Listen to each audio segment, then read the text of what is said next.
سورہ مبارکہ کوثر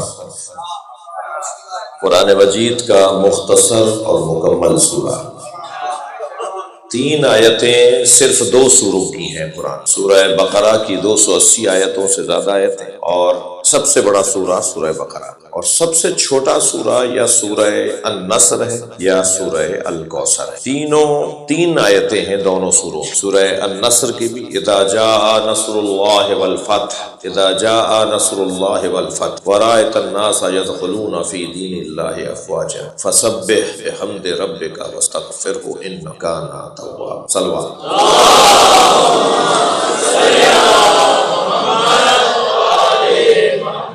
3 آیتیں اس سورہ کی، اور سورہ کوثر کی بھی 3 ہی آیتیں۔ انا اعطیناک الکوثر فصل لربک وانحر ان شانئک ھو الابتر، اس کی بھی 3 آیتیں ہیں۔ سب سے چھوٹا سورہ سورہ النصر یا سورہ الکوثر، مگر قرآن کی حفاظت کا سب سے بڑا سامان۔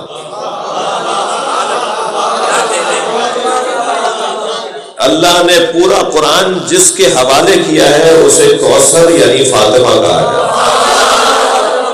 صلوات پڑھنے سیدہ کتاب۔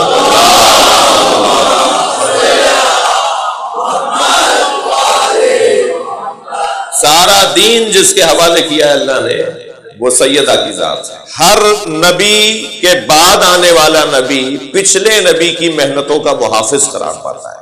حضرت آدم کے جانے کے بعد کچھ نبی اور پھر حضرت نوح آئے، تو حضرت نوح تمام پچھلے نبیوں کی محنتوں کے محافظ ہیں، ضامن ہیں، ذمہ دار ہیں، ٹھیک ہے۔ حضرت ابراہیم ان کے بعد آئے ہیں تو وہ اپنے پچھلے سارے نبیوں کے ذمہ دار ہیں، یعنی ان کی ساری محنتوں، سارے تبرکات، سارے سرمایے، ساری ان کی جو ریاضتیں ہیں وہ سب حضرت ابراہیم کے پاس۔ جیسے جیسے یہ قافلہ آگے بڑھے گا، حضرت عیسیٰ کے پاس سارے نبیوں کی محنتیں، ہمارے نبی کے پاس سارے نبیوں کی محنتیں۔ اب جس کے پاس 1,23,999 پیغمبروں کی محنتیں، ریاضتیں، دولتیں، سرمایے ہوں، وہ یہ بار بار سوچ رہا تھا کہ ان ساری دولتوں کا تحفظ کیسے ہوگا۔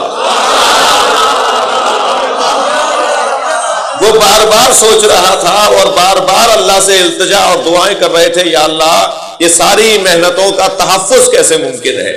تو اللہ نے قرآن مجید سورہ مبارکہ ضحیٰ کی 4تھی آیت میں اپنے حبیب کو تسلی دی، وَلَا سَوْفَ يُعْطِيكَ رَبُّكَ فَتَرْضَىٰ، بہت جلد تمہارا رب اپنی ایک عطا کے ذریعے تمہیں راضی کرے گا۔ یعنی نبی کو اللہ راضی کرنا۔ نبی بار بار سوچ رہے ہیں، یا اللہ تیری یہ ساری محنتیں تیرے نبیوں کی، کیا کیا محنتیں ہیں۔ میں ایک طالب علم، تاریخ کا طالب علم ہوں، اگر حضرت آدم کی محنتوں کو بیان کروں تو مجھے کم سے کم کئی گھنٹے چاہیے۔ حضرت ابراہیم کی محنتیں، حضرت موسیٰ کی محنتیں، کم سے کم ان نبیوں کی محنتوں کو تو ہمیں دہرانا چاہیے نا جنہیں امام جعفر صادق نے زیارت وارثہ میں زیارت وارثہ میں امام نے جن نبیوں کا نام لیا ہے نا، السلام علیکہ یا وارث آدم صفوت اللہ، حضرت آدم سے لے کے حضرت عیسیٰ تک امام صادق نے جن انبیاء کو یاد کیا ہے اور امام حسین کو ان کا وارث بتایا ہے، ان نبیوں کی محنتوں پر بھی اگر غور کر لیا جائے تو اتنا کچھ ان کی زندگیوں سے جڑی ہوئی چیزیں ہیں۔ آپ کی توجہات میرے ساتھ ہیں، اور یہ قدیمی ترین امام بارگاہ میں صفدر شاہ صاحب کے کہنے پر جناب حسین ہارون صاحب کا ایک خاص اس وقت ایک خاص لگن ہے ان کی، میں ان کی صحت کے لیے دعا گو ہوں کہ یہ جو پرانے ہمارے قدیمی ہماری میراثیں ہیں، ہماری وراثتیں ہیں، یہ میراث ہے ہمارے پاس، یہ بزرگوں کی محنتیں، اور آج یہاں کوئی کم بات ہے 1805 تھی، 1900 ختم ہو کے جو ہے وہ اب آگے کی طرف آپ کا 2022 کی، تو یہ کوئی کم بات ہے کہ 200 سال سے زیادہ کی ہے کہ ریاضت ہو جائے۔ تو اتنی بڑی محنتوں کو ان کو محفوظ رکھنا، ان کی حفاظت کرنا، تو آپ سب کے لیے، اور خاص طور پہ جو ان قدیمی میراثوں کو محفوظ کرنے کی کوشش کر رہے ہیں، محنت کر رہے ہیں، اپنا وقت لگا رہے ہیں، سرمایہ لگا رہے ہیں، آپ سب کے لیے دعا گو ہوں اللہ کی بارگاہ میں۔ آپ ذرا غور تو فرمائیں کہ انبیاء کے پاس جو میراث تھی نا وہ مادی نہیں تھی، انبیاء کے پاس زمینیں اور جائیدادیں نہیں تھیں، انبیاء کے پاس مادی میراثیں نہیں تھیں، انبیاء کے پاس روحانی میراثیں تھیں، انبیاء کے پاس مانوی میراثیں تھیں۔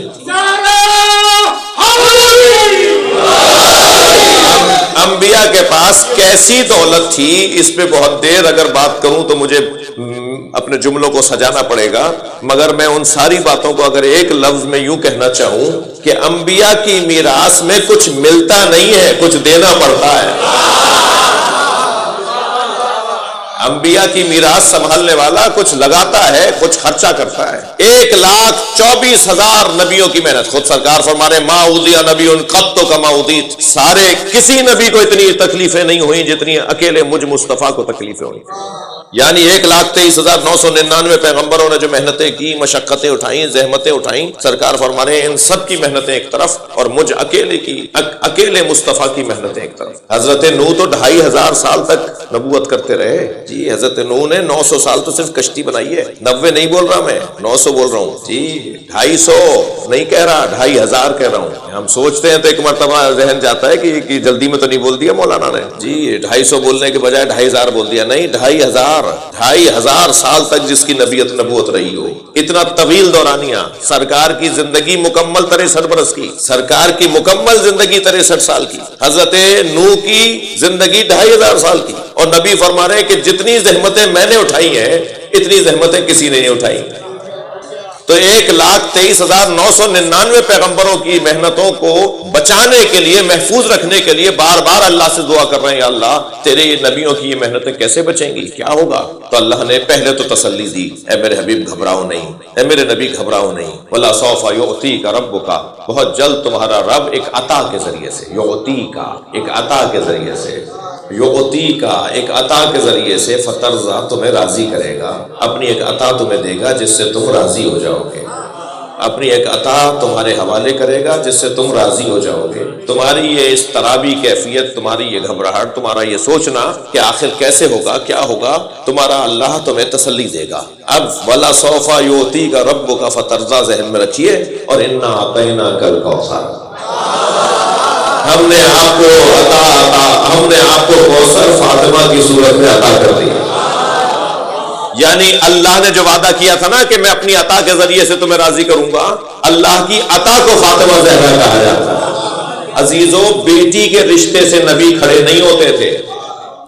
سیدہ آ رہی ہیں تو کھڑے ہو گئے، سرکار ہاتھوں کا بوسہ دے رہے ہیں، بیٹی کے رشتے سے کھڑے نہیں ہوتے تھے۔ اچھا، روایت بھی بڑی حسین ہے، میرے سنی شیعہ مجمع سیدہ کے چاہنے والے سارے بیٹھے ہیں، سنی بھی اور شیعہ بھی۔ اللہ اکبر، مجھے صفدر شاہ نے ممبر پہ بیٹھنے کا کہا کہ فلاں دن مجلس پڑھ دیجیے گا، ہم آ گئے جی۔ یہاں آنے کے بعد میں اس زبان سے محترم سے کہوں، میرے اپنے بھائی سے، عزیز سے کہوں کہ مجلس تم پڑھو، میں تو بیٹھ کے سنوں گا، تو ہو سکتا ہے یہ تسلی ہو کہ بھائی ان کے اترنے کے بعد مولانا بیٹھ جائیں گے، مگر پھر اس کے بعد میں جانے لگوں تو لوگ کہیں مولانا ہم نے آپ کو بیٹھنے کا کہا تھا، یہ تو آپ کو اختیار نہیں تھا کہ آپ جسے چاہے بٹھا دیں، آپ خود بیٹھتے، مگر آپ نے تو اپنی مرضی سے کسی کو بھی بٹھا دیا۔ عزیزو، میں اگر اپنی مرضی سے کسی کو نہیں بٹھا سکتا تو آپ ناراض ہو گئے۔ نبی اپنی جگہ اگر سیدہ کو بٹھا رہے ہیں تو ماننا پڑے گا کہ اللہ کی مرضی ہی یہ ہے کہ نبی کی جگہ یا نبی بیٹھے یا فاطمہ بیٹھے۔ یہ کوئی کم بات نہیں ہے، یہ کوئی معمولی بات نہیں ہے۔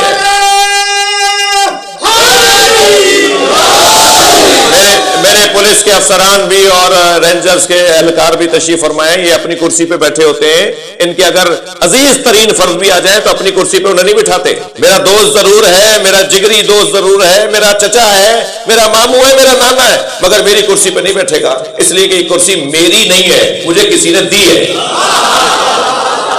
اگر کرسی کسی اور نے دی ہو تو اس کرسی پر ہم اپنی مرضی سے کسی کو بٹھا نہیں سکتے، اور اگر بٹھا رہے تو مانے کہ جس نے دی ہے وہ یہی چاہتا ہے۔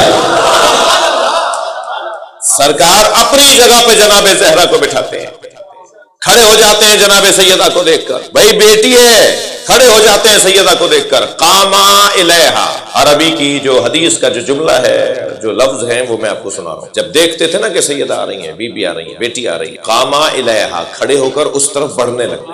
کلما کا لفظ ہے، تھوڑا سا توجہ بڑھائیے گا، حدیث میں ہے کلما، جب بھی فاطمہ آتی تھی، ایک دفعہ ہوا نہیں ہے، یہ ہمیشہ یہی ہوتا تھا، ہمیشہ یہی ہوتا تھا، جب بھی آتی تھی سیدہ، کلما کا لفظ حدیث میں، تو نبی کھڑے ہو جاتے تھے اور کھڑے ہو کر اس طرف بڑھتے تھے۔ تو مجھے تھوڑا سا تسلی دیجئے کہ لکھ رہے ہیں، سیدہ کو دیکھ کے قلم چھوڑ دیا، خطاب فرما رہے ہیں، سیدہ کو دیکھ کے خطاب چھوڑ دیا، گفتگو فرما رہے ہیں، سیدہ کو دیکھ کے گفتگو چھوڑ دی۔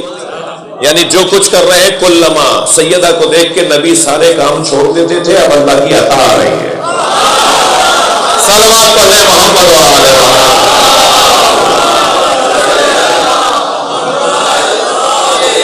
سبحان اللہ، اللہ کی عطا آ رہی ہے، نبی سارے کام چھوڑ دیتے تھے اور قاما الیہا، اور بڑھتے تھے سیدہ کی طرف، جہاں سے سیدہ آ رہی ہوتی تھی وہاں بڑھتے تھے، اور بڑھنے کے بعد قبل یدیہا، بی بی کے ہاتھوں کا بوسہ دیتے تھے، بی بی کے ہاتھوں کا بوسہ دیتے، ہاتھ پکڑ کے لاتے تھے، واجلسہا فی مجلسہ، اور وہاں بٹھاتے تھے جہاں خود بیٹھے تھے، جہاں خود تشریف فرما تھے وہاں بی بی کو بٹھاتے۔ عجیب انداز ہے۔ نقن صاحب نے تو فضائل کے باب میں ایک حسین جملہ یہاں لکھ دیا۔ نقن صاحب فرماتے ہیں حدیث یہ کہتی ہے کہ ہاتھ پکڑ کے لاتے تھے، اپنی جگہ بٹھاتے تھے، آگے حدیث بول نہیں رہی کہ خود کھڑے رہتے تھے یا بیٹھتے تھے۔ ممکن ہے کوئی بچہ مجھے مجلس میں ممبر سے اترنے کے بعد روک لے اور کہے مولانا سرکار سے تو بڑا مقام نہیں ہے جناب زہرا کا، بابا بھی ہیں نبی بھی ہیں، تو آپ یہ کیا کہہ رہے تھے کہ خود کھڑے رہتے تھے اور بیٹی کو، کہ کیسے ممکن ہے سیدہ بیٹھی رہے بابا کھڑے رہے؟ تو ایک جملہ آپ کی تسلی کے لیے کہہ دیتا ہوں، الامر فوق الادب، قاعدہ یہ ہے کہ حکم مانا جائے گا، ادب اور حکم میں اگر ٹکراؤ نہ رہو تو ادب یہی ہے کہ حکم کو مان دو۔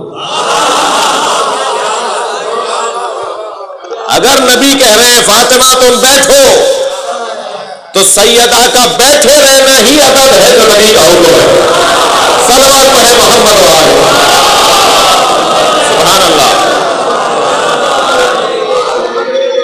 بھائی تھوڑا سا اور آگے تشریف لائیے، ایک صلوات پڑھتے ہوئے، ایک اور صلوات نبی کی ذات پہ۔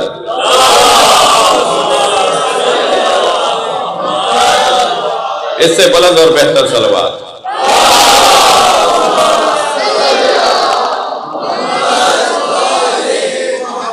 بات آگے بڑھے۔